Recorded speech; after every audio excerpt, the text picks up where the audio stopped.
Hey everybody, Josh RV Nerd here at Bish's RV on a beautiful sunny summer day. Obviously, that's the thing here in southern Michigan. Give it a few minutes and it might be 70 degrees, but right now, not so much. Anyway, I wasn't gonna let a little weather stop me because this is the 22SW Alpha Wolf, the travel trailer member of the Arctic Wolf family, if you weren't familiar with that. And I have had a metric ton of requests for this one. Every time I cover an Alpha or Arctic, someone says, yeah, but what about the 22SW? Well, I'm finally glad to have a chance to get one of these here for you because it comes in under 5,500 pounds, and at its length, I think it's a really good fit for a lot of half-ton towing, which opens up a lot of doors for a lot of people out there. Now, obviously, you always want to verify your individual towing capacities for safety, but for most tow package late model half-tons, you should probably be fine here. It brings with it a big, nice rear bathroom that is fully travel accessible, which is excellent.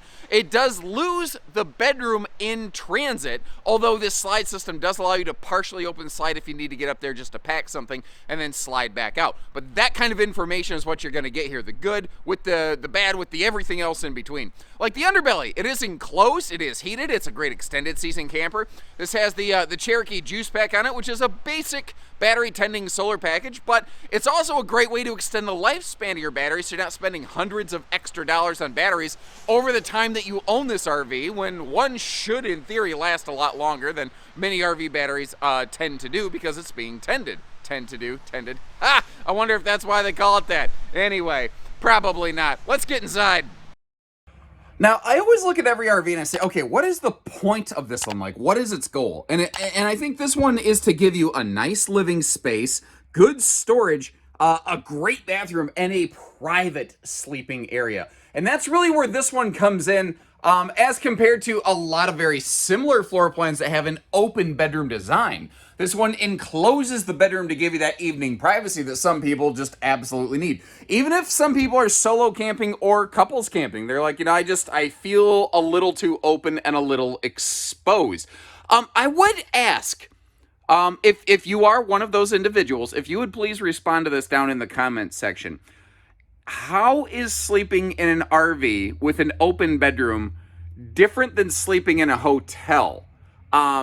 Is it like where you have a choice in one, but you don't have a choice in the other? I'd be really kind of interested to get that feedback from you there. Now, what we're looking at right here, this is the view from the right-hand theater seat. And if I just kind of, slide to the left, jump to the right, put my knees in, do a pelvic thrust, and do the time warp again, you can see we're straight across from the entertainment center.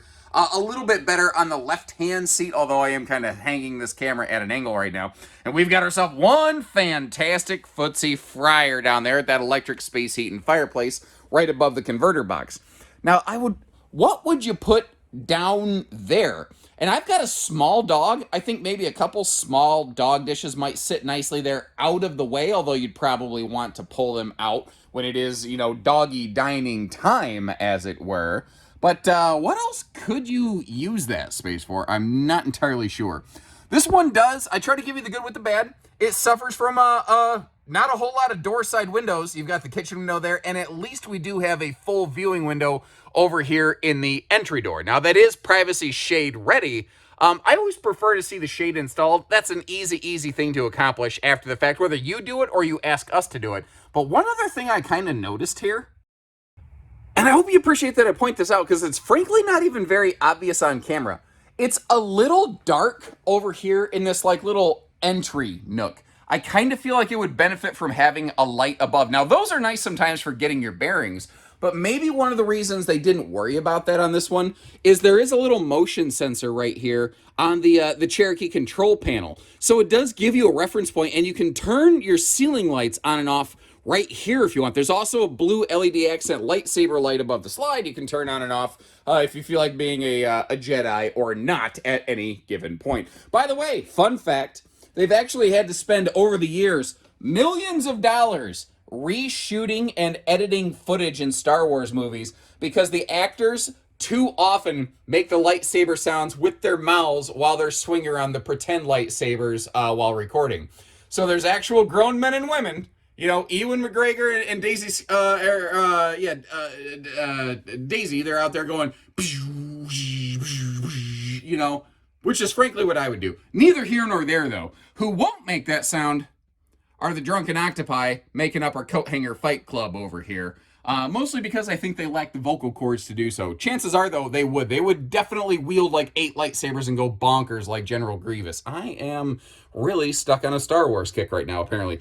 This has a walk-in kind of pantry-tainment center. Here you see the big, deep shelving.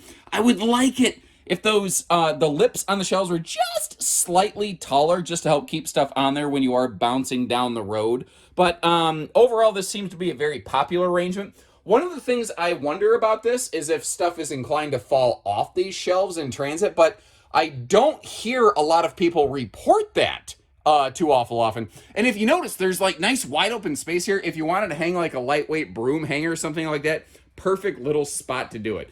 Now, they used to give us a very basic fixed viewing angle TV mount. Instead of doing that, they've instead said, okay, here's where you want to install the mount of your choice. So if you want a flat mount or if you want a swing arm mount, you can pick what you want and where you want it. Now, over here in the kitchen, it's kind of a tale of two cities, because with the sink cover and the stove covers in place, it looks like there's some pretty decent countertop prep space here. But if you're using both of those fixtures, your countertop space in here is quite limited. So you may actually want to get like a small floating table or stand that you could add on for like extra space if you need it. Now, looking around over here, like most manufacturers, like there's very few builders who actually put a side splash beside a stovetop. You can kind of finagle one here, though, between the sink cover and the stove cover. If you're going to do that, though, I do recommend like coming up with some extra little solution to keep that sink cover kind of in place, because it can still be bumped and it can fall over toward the stovetop, which is both a like a fire safety concern, not to mention if you got something hot and liquidy on there, that could be a splash concern. I am not trying to present this as extra countertop space, but that is the removable magnetic kind of held back backsplash that goes behind that stove, which obviously can act as a cutting board when you need it here. Now this is kind of nice here, because this is a laminated sidewall RV, and it is not easy to install power outlets in the exterior sidewall of a laminated RV. But this front wall here that's shared with the bedroom is not laminated. This is a hollow wall, so it's very easy to add outlets there, which makes that a very nice little appliance corner. Now, we've already kind of seen like a walk-in pantry, closet-tainment, clantry thing, all technical terms, mind you. That's very specific terminology. Don't go winging that around if you're not prepared for the consequences. But over here in the slide, next to the 10.7, I believe, on these cubic foot 12-volt DC compressor fridge, we do have a dedicated full-time pantry. But what's interesting is they always leave that bottom pocket right there open. And at first, I didn't really like that. I'm not typically a fan of open storage, but then I kind of thought about it. And let me tell you, thinking, not always my strong suit. Kind of hurt. But what I kind of came up with is, those small little waste baskets that use like a Walmart bag or whatever? That wouldn't be a bad spot for one of those. I don't think, anyway. You might even be able to stuff something behind it back there. But you know what else? I could also see that being that would be a neat small pet house, a small dog or cat space, a little pet bed. That's probably not what anyone ever intended that for, but I could really see that working for your little four-legged furry friend over there. That could possibly work. I don't know. What would you put in there? Wastebasket? Your dog? Unruly neighbor child? I don't know. I probably wouldn't want them in there. They'd make too much noise regardless. Moving up front here. I'm probably going to lose a couple people, but hang with me just a second. That's a Camp Queen bed. That's all Alpha Wolf uses. They left plenty of room for a true queen. Well, I guess that's arguable. There's room for a true queen in there. You would definitely be doing the butt scoop buggy to be getting around it. But I guess what I want to let someone know is if you love everything about this RV except the Camp Queen bed, she is true queen capable, though, you're gonna lose some space. It's gonna be a little bit tighter. That's the kind of information I want to make sure you folks are aware of, when you're looking at this, because I know a lot of people want to replace a mattress and you want to know what you can replace it with. Now, there is storage below the bed. but it could be a little bit better. Because it's nice that you have this totally in here. It's separated from the outside storage. Nice big storage trunk. But you see how it has that single gas strut?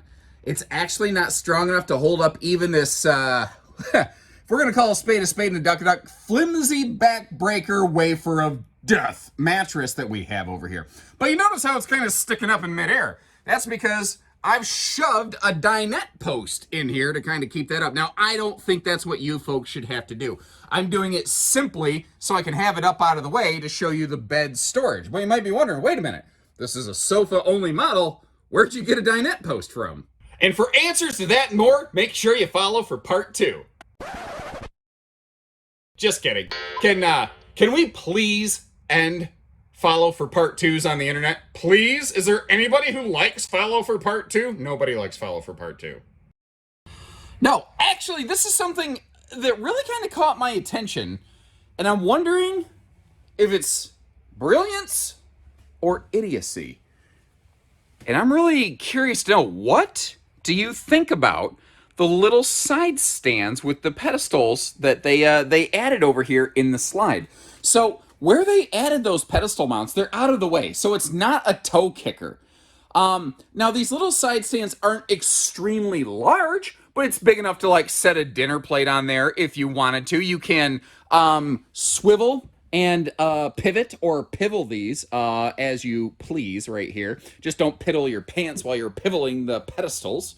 There's a lot of P's in there. Anyway, what's also kind of nice about this is you can still get up and down in the seat while they're in play, which a lot of the kind of swivel stands really sort of pose a problem for. Here's what I mean. You know when this thing's sitting here, when the tables are in place, you pretty naturally, pretty organically, just get up and down from this thing. Now, I'm doing a little bit of a slide.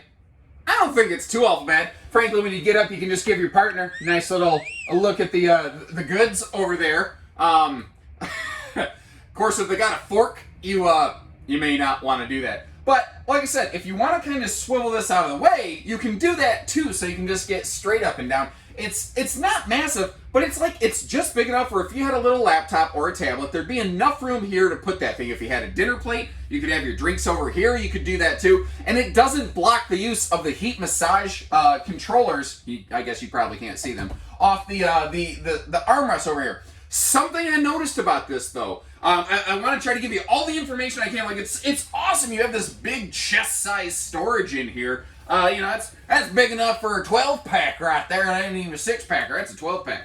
But if you want to pull the ripcord and recline, this is kind of a wall-hugging theater seat. The seat actually slides forward. If this is in place, the armrest will bunk into that pedestal. Now, the funny thing is, a lot of RVs that have the removable swivel stands, they're also similarly not functional when you recline because the armrest also pivots and changes its plane of orientation a little bit. So I don't know that it's worse than other solutions that are out there. I don't know that it's better. The cup-holded mounted armrest, one of the problems with those is that if you do tend to push on it, you can bust those things. One of the things that I like about this is if you are a little bit bigger and you don't even think about the fact that you're doing this, if you push your hands down when you're getting up, this is fully supported.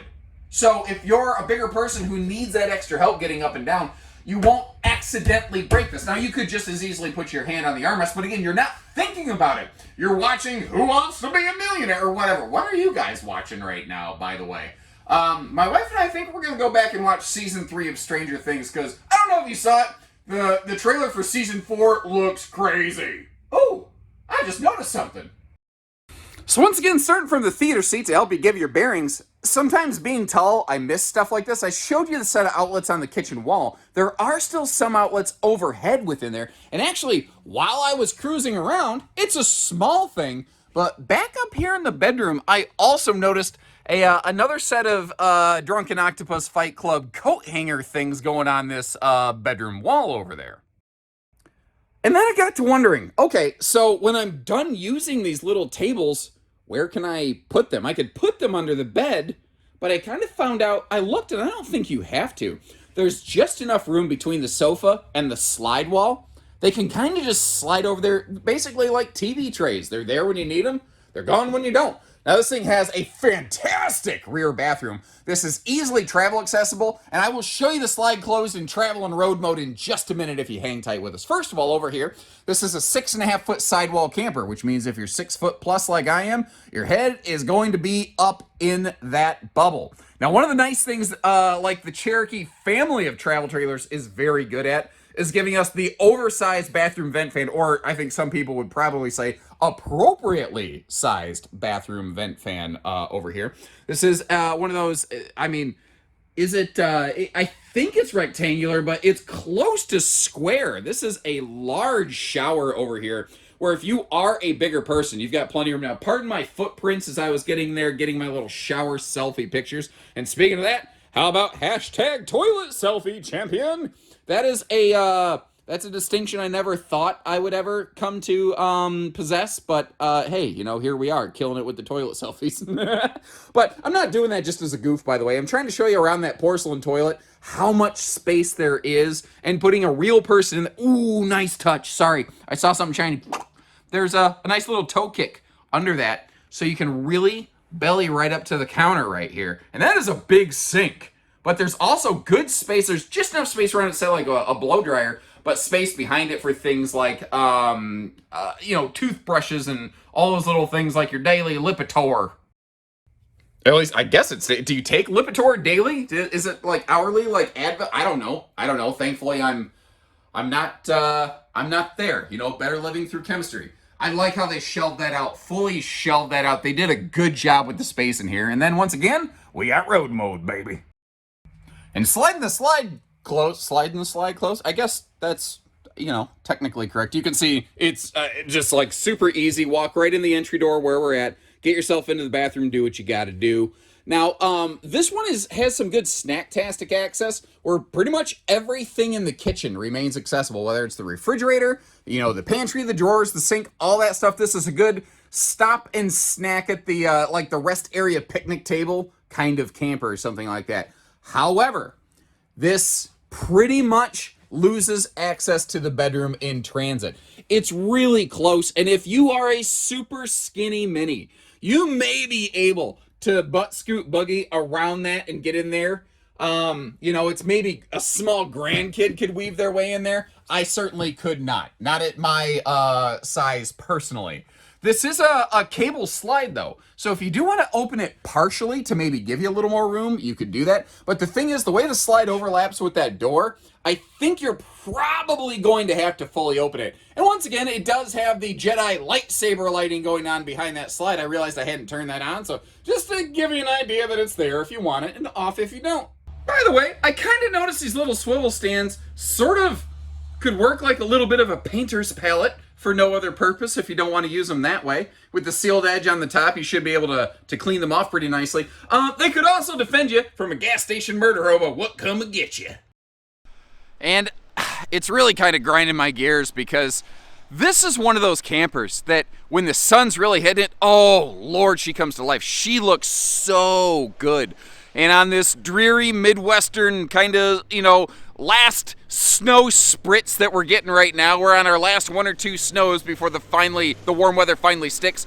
It just looks kind of drab by comparison. I get that. If you can see through that and look what's below the snowflakes, it is a great looking camper. That is something for which I have always given Arctic and Alpha Wolf credit. They look terrific. They have such a great curb appeal on these. The way that you know, that skin gleams, even now, even when there's no sunshine, you can see that skin gleaming out there. I like the color palette personally. The little blue accents I think are nice. I don't mind the white, black, gray like everybody's doing, it seems like. I do appreciate a little pop of color, but it's kind of nice that it's not too aggressive. They do a reasonable decal sticker package on the outside, but it doesn't feel like they just kind of slathered Nike Adidas swooshes all over the side of this. It is a little bit more linear, which is a little more palatable by my taste. But I don't know. What do you guys think about that? Over here on the slide system, you can, or on the slide itself, you do have a set of LCI prep points for a slide awning, so if that's something you want to add here, that's not really a hard thing to do. The underbelly of this is enclosed. It is forced air heated. So naturally the question, especially when the snowflakes are flying like this, is people want to say, yes, but is it 4 seasons?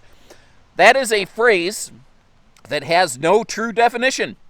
But my rough definition of it is the RV tested down to 0 degrees? Alpha doesn't actually cold chamber and test their RVs. They might be capable, but they just haven't actually done the testing.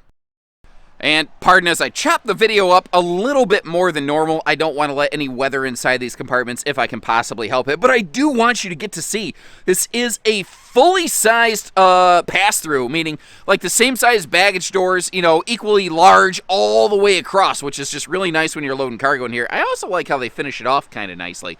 Motion lights on both sides of the pass-through is a nice touch. And let me get you over there by the charge controller and the battery disconnect. Because just like a cow, we're going to get you over to the other side. Well, some cows. Some cows don't have udder sides because they're bulls. Anyway, charge control over here. This has the, again, the simple Cherokee juice pack solar package. It's a 50-watt panel, which is a good battery tender, but it's not going to be something that's going to be able to power that 12-volt fridge when you're off-grid. I've seen some overselling and under-delivering of things like that out there, and I'm not going to take part in it. Now, even when that battery disconnect is flipped off, which almost sounds like something that would happen when somebody rudely merges themselves into your lane of traffic, even when the disconnect is turned off and the battery is disconnected, it's still charging the battery. Now you see the magnet hold back there, the handy little slam latch. On a day like today, it's helping me just do this one-handed, and on a day when you're camping, it'll also help you do things one-handed. All LED tail and marker lights is a nice touch. A lot of campers have adopted that. That is a more common than less common thing, but not everybody necessarily has. Now the leash latch right here, it's kind of located where, depending on the time of day, it's right next to the awning. You know, your four-legged furry friend might be able to take some shade under the awning. But something I think a lot of people forget about is a lot of animals are just as happy to actually just climb under the camper in the shade and get away from the daily sunshine. I don't think a lot of people always remember that. Now, over here under the awning, we have ourselves, again, there's a limit of campsite windows on this RV. The kitchen window over here is one of the very few, plus you do have a full viewing window in the entry door. TV hookups over here. I like where the entertainment speakers are located on this. They're down low here. I'm losing my umbrella. I'm trying to, you know when you guys hold a phone with your neck and your shoulder? I'm doing that with an umbrella right now using shoulder technique, and it's getting sketchy. That, by the way, using shoulder technique with your phone is not something I really recommend doing when you're standing at a urinal. I suppose most of the ladies watching this probably don't have to worry about that. But gentlemen, take my advice. Uncle Gary lost himself 3 androids before he finally learned that lesson. And it's bonus points for getting one that's waterproof.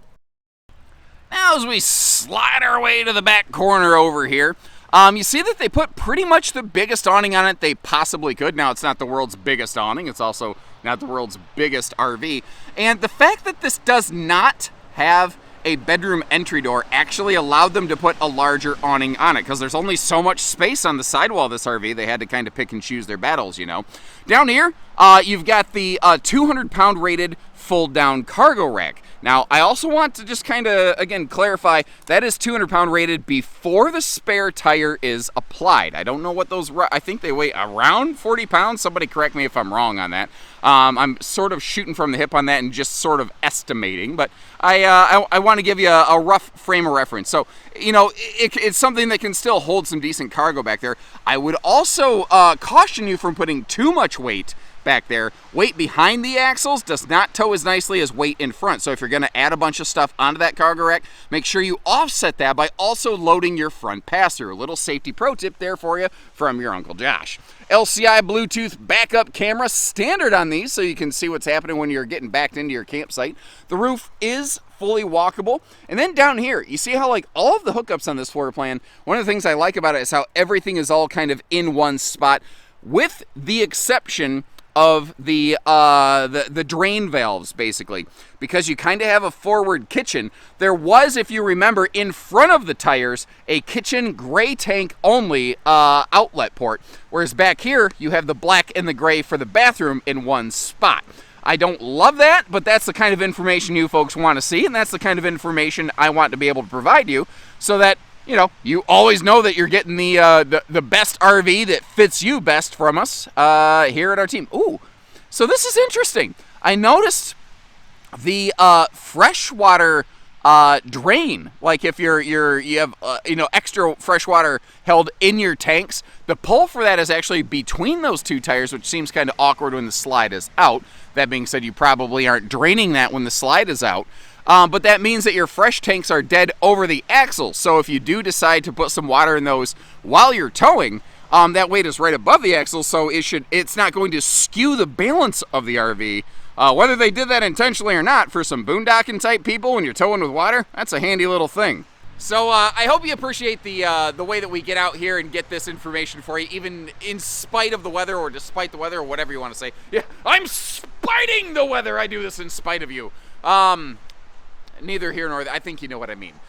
If you'd like to see where we have one of these parked and what we're asking, check the link in the video description for pricing and availability. And if you'd like to see something similar, check the links in the video description. Anytime I can think of something that's kind of like the RV that's in the video or very comparable, I try to leave you links down there so that you can get in there and check and cross-compare to see what else might be out there. Like Rockwood Flagstaff make things like this. Imagine Heritage Glen, Salem, Hemisphere. Everybody and their brother makes something kind of like this, so I'd be kind of curious to know what you think about it and which one do you think is the winner. Let me know that down there too. And short of that, folks, give me any questions, any feedback you have, or just any encouragement, because it is not always fun to come out here and freeze your face off, especially when 2 days ago it was 70 degrees. It really sucks the life out of you when this cold weather snaps back, but that's Michigan, baby. That's life in the Midwest, right? So when you're ready, we're ready. Until next time, take care, stay safe, have fun. The best wishes from Bishes, everyone. Stay warm.